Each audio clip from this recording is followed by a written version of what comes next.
Welcome back to the Angry Man Podcast with Jason and Greg. I got a special guest in the building. I guess we can kind of call you a legend because you've beat several legends. The Road Warrior, Glen Johnson, is in the building. What's going on with your family? I'm good, man. Thanks for having me. I appreciate it. Oh, no problem whatsoever. So we had one of your fighters on recently, Cam Walker, and I didn't even realize you were training down there in Miami, Florida. So tell us a little bit about that and some of the fighters that you're currently training. Yeah, I'm working on the younger generation, trying to see if I can build a champion. I'm working with heavyweight, Rafael Akijuri, Hmm. as well. I'm working with Cam. I'm working with Malik Lewis. Um, I'm working with another guy, but he do bare knuckle unboxing. His name is what damn I can't even remember his name now. Desmond Brazier something. I Hmm. think his name is, yeah. But yeah, he's and then I have a lot of amateurs that I'm working with. I have about 8 amateurs that I'm working with. The young kids there from about 12 to 16 years of age. So Yeah. yeah, it's a long road, but most of the guys that I'm working with, I start training them when they were in their 20s and stuff. So they don't have a lot of experience. Cam is the only guy that actually have experience from he was a kid. So he's on a different level. So tell me a little bit about, Cam. To me, I've gotten the opportunity to see some of his fights. Number one, kid is exceptional in terms of just his ability to articulate himself and just looking at him, the skill set, the measurables in terms of his height and his reach for that weight class. He looks good to me. Tell me a little bit about him. Well, he have great insight. He have a lot of boxing experience. He been boxing ever since he was a child, and his reflexes are immaculate. His IQ, boxing IQ, is on the top shelf.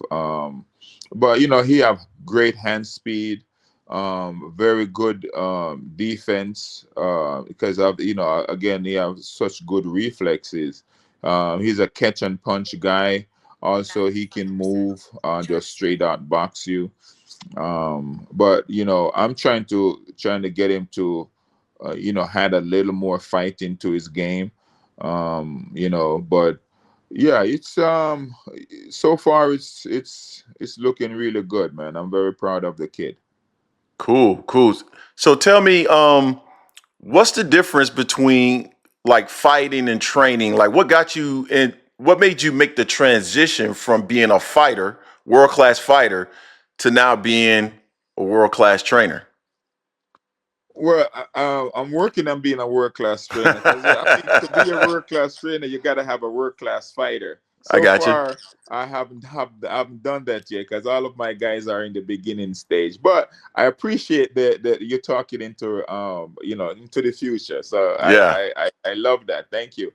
No, well, um, one, I didn't want to do anything in boxing. When I retired from boxing, I wanted to just walk away. Malik Lewis is the one who came to the gym one day. I was there, and he asked me to train him, and I tell him no, I'm not. I'm not interested in being a trainer.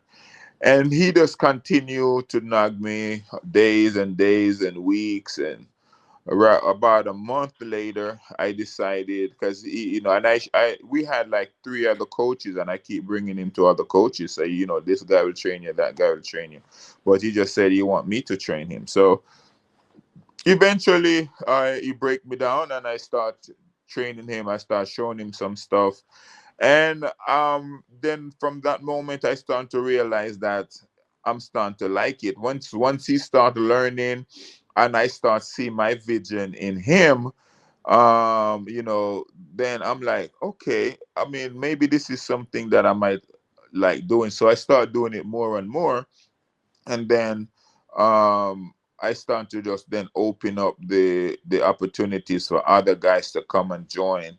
And once I did that, then people start coming, and you know, I had my friend of mine that I was training as well while I was fighting, and I was a world champion. I always help him out, showing him, you know, all this stuff. And you know, so he was there as a trainer as well from all the stuff I taught him.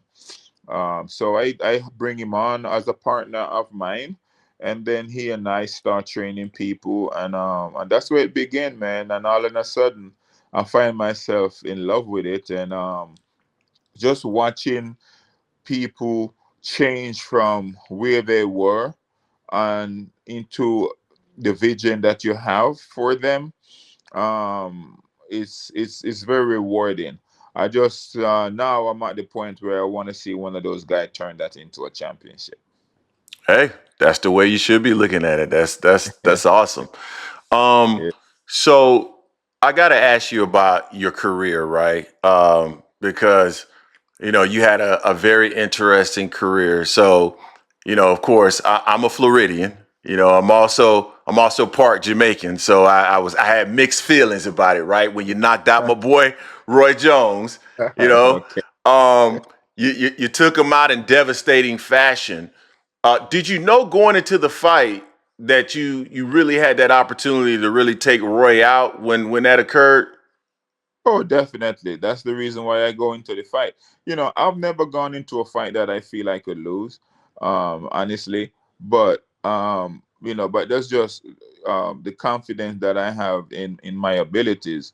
But you know, for me, the Roy Jones fight, I just felt like it was a fight that really needed to happen, because I think that's the fight that would make people pay attention to me, because I've been flying under the radar for many, many years, and you know, being ignored basically, and the boxing world trying to make me not into an opponent, and they took a lot of fights from me that I won, um, you know, and trying to mess up my career. But that's just the stubbornness in me that didn't want to just lay down and or walk away. So I keep going. And you know, I told some friends of mine, if I get the opportunity to fight Roy Jones, I would beat him. And like you said, you're part Jamaican, so you know how Jamaican guys who believe that you're crazy, how they treat me. Once I said that, I mean, they make fun of me, they laugh at me, they you know, they make me feel bad that, you know, let Roy Jones would kill me, and I would know what happened. I need to quit boxing before I get to Roy Jones, because I'm going to be dead. So, you know, all of these things, it motivate me, and make me feel like, yeah, I really need an opportunity to fight Roy Jones. So I went to England and fought Clinton Woods and won my title, and came back to the States. And I was supposed to go and fight dude in England. What's his name?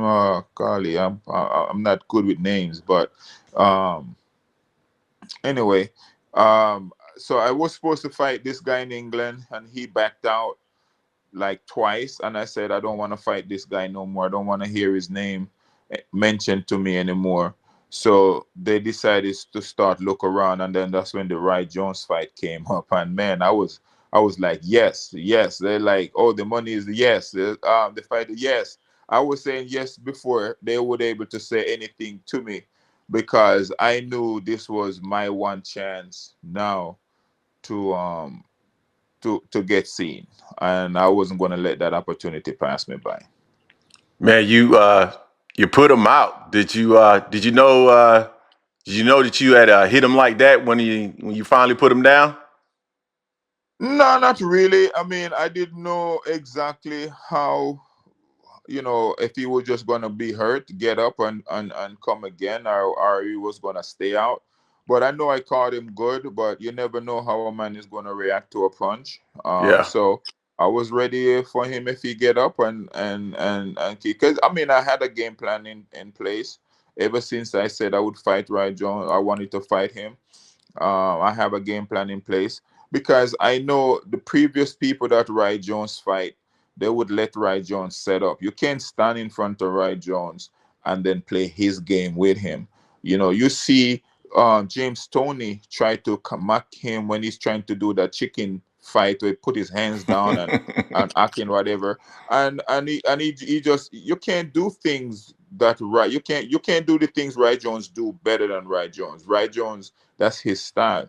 You have to take him out of that. You have to make him do things he's not used to doing. And I just feel like if you push Roy Jones and make him have to fight, even when he's not ready to fight, and stop standing around and let him fight when he wants to, that will change the whole situation. You change the whole fight based on just don't let him get to do what the things he want to do when he want to do it. Make him fight when he don't want to fight. Make him do things he don't want to do when he don't want to do it. You know what I'm saying? So that was always my game plan. I watched him for many, many years. Roy Jones is my second favorite fighter. Mike Tyson is my favorite fighter. Roy Jones is my second favorite fighter, and he's a man that I watch a lot, and a man that I study, and a man that I felt like was in my weight class, and it might happen. So when it happened, I was very very very pleased. Why no rematch? I have no idea. I asked for it many times, and was never interested. I also asked for the trilogy with Antonio Tarver. He never want to do it also. So yeah, these guys, they fought me just because they had to at the time when they fought me. They never really wanted to fight me. My fight was too hard and didn't bring enough clout. So I hear that. yeah. So I want to get your perspective from a fighter perspective, from a trainer perspective, just on different topics currently going on in the sport. A big fight was announced this past weekend between Canelo Alvarez and Terence Crawford. Canelo Alvarez is fighting at a weight class very close to the weight class that you fought at, which was 175. He's fighting at 68. Crawford is moving up from 154 to 168. How do you see that fight playing out? Well, earlier on, I thought Crawford would lose the fight. Alvarez was just a bigger guy, very defensive, solid and strong. But after I saw him in the fight like a week ago with that guy, who he just didn't have enough aggression. He just kind of laid back and let the fight just happen however it was going on. Let the other guy dictate. I feel like if he do that with Crawford, Crawford is going to beat him up badly.